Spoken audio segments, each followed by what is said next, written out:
ہمارے معاشرے کا یہ المیہ ہے کہ جیسے ہی چاند رات آتی ہے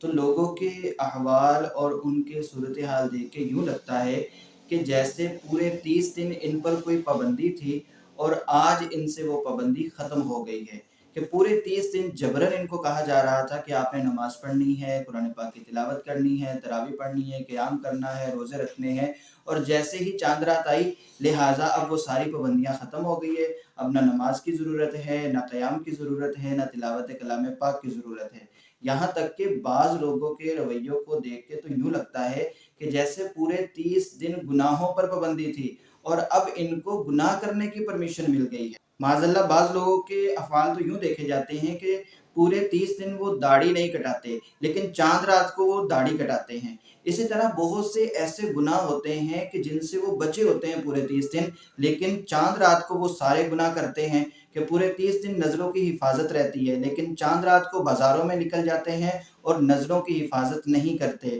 گلیوں بازاروں میں گانوں کی اونچی اونچی آوازیں سنائی دیتی ہیں، لہٰذا مسلمانوں کا یہ رویہ نہیں ہونا چاہیے۔ مسلمانوں کا ہر تہوار، ہر خوشی اور غمی کا جو ایونٹ ہے وہ اللہ رب العزت کی فرما برداری میں ہی گزرنا چاہیے۔ یہ عید کی رات اللہ تعالیٰ کی شکر گزاری میں گزارنی چاہیے کہ اللہ رب العزت نے ہمیں ایک مرتبہ پھر بخشش کا ایک ذریعہ عطا فرمایا تھا رمضان المبارک کی صورت میں۔ تو رمضان المبارک اپنے ساتھ رحمتیں، برکتیں اور مغفرتیں اور جہنم سے آزادی کی خوشیاں لے کے آیا تھا، لہٰذا اتنی مسرتوں اور خوشیوں کے بعد اب اللہ تعالیٰ کی شکر گزاری کا وقت ہے اور اللہ تعالیٰ کا شکر ادا کرنے کا وقت ہے، نہ یہ کہ ہم اللہ تعالیٰ کی نافرمانی میں آج کی رات گزاریں۔ لہٰذا اپنے رویے پر توجہ دینی چاہیے اور آج کی رات بھی اللہ تعالیٰ کی فرما برداری میں گزارنی چاہیے۔ حضور نبی پاک صلی اللہ علیہ وآلہ وسلم نے ارشاد فرمایا کہ جس نے عید کی راتوں میں قیام کیا